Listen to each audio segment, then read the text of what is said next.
Welcome to Behind the Billionaire, where we dive deep into the lives and backstories of billionaires from early industrial age monopolists to modern-day tech giants, showing the true history of the men and women who shape today's society.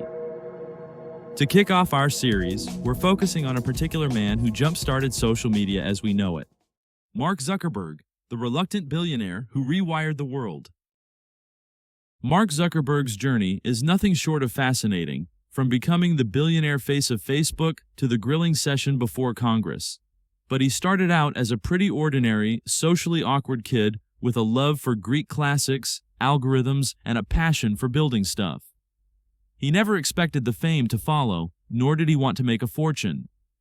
In reality, he was driven by a larger purpose, the idea of using the internet to bring people together beyond all barriers. Let's explore the remarkable story behind the billionaire, Mark Zuckerberg. In 1984, Mark Elliott Zuckerberg was born in White Plains, New York, to a dentist father named Edward and a mother, Karen, who worked as a psychiatrist. Growing up in the small, tranquil town of Dobbs Ferry, he opened his eyes in a stable household with no drama or conflict. But even as a child, it was clear he was different. By age 12, he'd created a messaging app called ZuckNet so his family could communicate across the house and his dad's dental office. This was way back in the 90s when dial-up was the primary mode of communication. What's remarkable is that while other kids his age were playing video games, Mark was already thinking about how technology could solve real communication problems. His parents quickly realized they had a technical prodigy on their hands, someone who saw possibilities where others saw limitations. This early invention hinted at the revolutionary ideas he would bring to life later. High school was a turning point for Mark. During this time, he developed music software called Synapse, which caught the attention of tech giants Microsoft and AOL. Both companies wanted to get their hands on his software, but he turned them down. Why?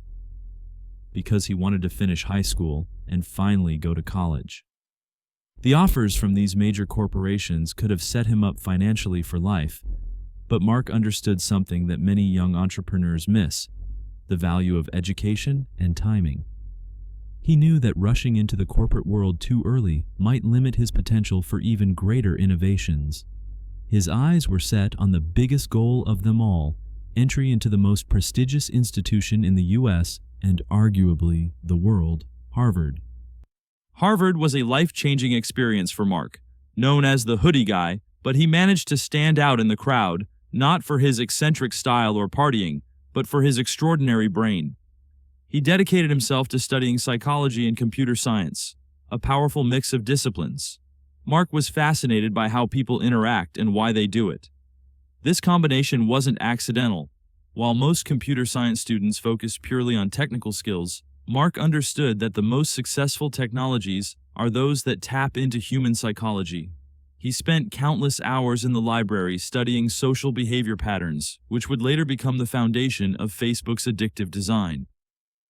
The origins of Facebook can be traced back to his controversial site, FaceMash. This site let users rate each other on a scale of attractiveness. It was seen as a rather crude invention and got him into trouble. The university decided to shut it down in a few days, but there was a silver lining in this tragic episode. It revealed crucial details about how people were intrigued to learn more about others, eager to judge and react. Within hours of launching FaceMash, it had received 22,000 photo views and 450 votes, crashing Harvard's network in the process.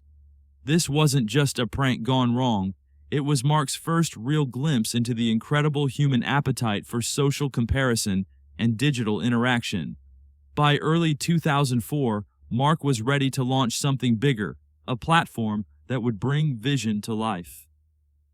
Facebook was not the work of Mark alone. His roommates Eduardo Savarine, Andrew McCollum, Dustin Moskovitz, and Chris Hughes helped turn this dorm room adventure into a revolutionary platform. It was originally meant for Harvard students, but it was only a matter of time before it spread to Yale, Columbia, Stanford, and beyond. What made Facebook so unique? To begin with, it used real names and identities, which meant real-life connections. This made it the exact opposite of sites like MySpace that were mainly anonymous or chat rooms using pseudonyms. The genius wasn't just in the technology, it was in understanding that people craved authentic connections in the digital space. While other platforms encouraged users to create fictional personas, Facebook bet everything on the power of real identity and genuine relationships. Its appeal lay in the human factor, the fact that it was intimate and yet controlled. It had an addictive streak to it that compelled users to come back for more. The platform's clean, simple design was revolutionary at a time when MySpace pages were cluttered with glittery graphics and auto-playing music. Facebook's minimalist approach put the focus squarely on human connections rather than digital noise. Mark dropped out of Harvard in his sophomore year, marking a symbolic moment for startup founders everywhere.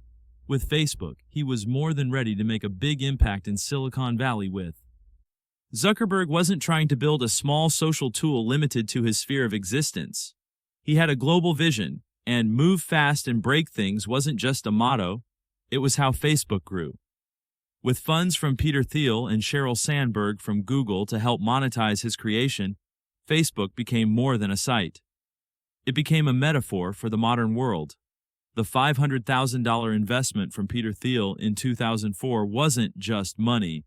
It was validation from one of Silicon Valley's most respected minds. This backing gave Mark the confidence to think bigger, to see Facebook not as a college networking tool, but as a platform that could connect the entire world. It functioned as a digital mirror that reflected the good and bad about the world, but above all, a profound desire to connect with others. Yet, success can be elusive. With the good came the bad. While the company gained new ground, the cracks had begun to appear. The rapid growth brought challenges that no 20-year-old could have anticipated, managing hundreds of employees, dealing with server crashes, and navigating complex business partnerships while still trying to maintain the core vision of connecting people. Tensions escalated between Eduardo Saverin, the co-founder and chief executive officer of Facebook, ultimately resulting in his dismissal from the company. Facebook sued him over a stock purchase agreement that Saverin had signed in October 2005, and he countersued, accusing Mark of misusing Facebook funds for personal expenses. Then came the infamous Winklevoss twins, who sued Mark in 2004, claiming that he stole their idea while working on their site, ConnectU. This was eventually settled with the twins receiving $65 million as part of the agreement. Mark wasn't just fighting these legal battles, they were signs that the platform was becoming too big to ignore. Zuckerberg became a billionaire at 23, an age when most young people are still figuring things out. However, achieving it all didn't make him too comfortable or complacent, but committed to making a difference. Facebook went public in 2012, and soon after, a string of social media apps like WhatsApp, Instagram, and Oculus became part of people's lives around the globe. The IPO was one of the largest in tech history, raising $16 billion and valuing Facebook at over $100 billion. But Mark's strategy went beyond just growing Facebook. He was building an ecosystem of connected platforms that would dominate how people communicate across different mediums. Zuckerberg wasn't just expanding his network of applications, but investing in the future.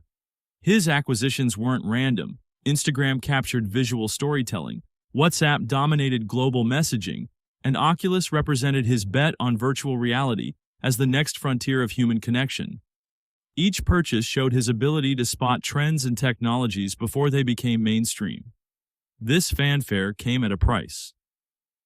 He faced backlash from many who saw his creation as having done more damage to society than good, raising privacy concerns, data leaks, and political interference.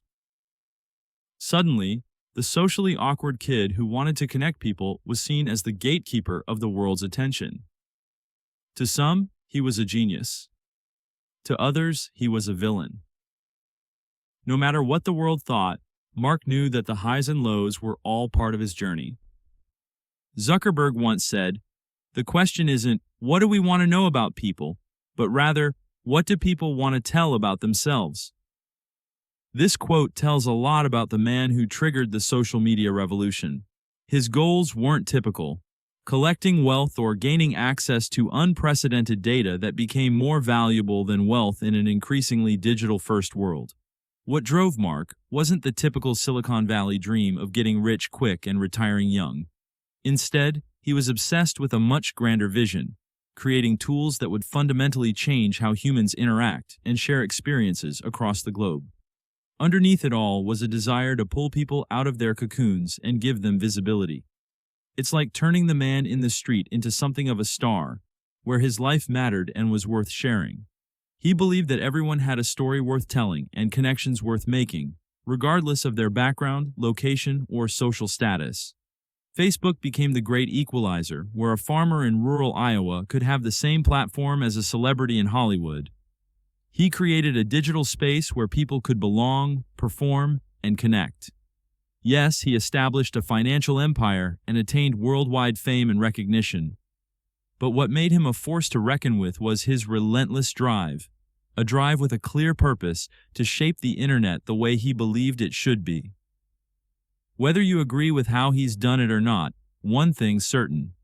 Mark Zuckerberg reprogrammed how we communicate forever, and the amazing part is that there is still more to come. Mark Zuckerberg's story isn't just about a man who built the code behind the most powerful social platform. What makes it inspirational is his curiosity, his control, and the consequences he faced. He didn't just stumble into billions. He owes his success to a carefully built system, but ironically, he had to wrestle with what that system eventually became. He unleashed the genie, and he's the one who must control it. From a dorm room project to a digital empire, his journey proves how powerful human connections can be, a power that can shape and sometimes shake the world. And that is the story behind the billionaire. Don't forget to like, comment, and subscribe if you want to dive into more stories like this.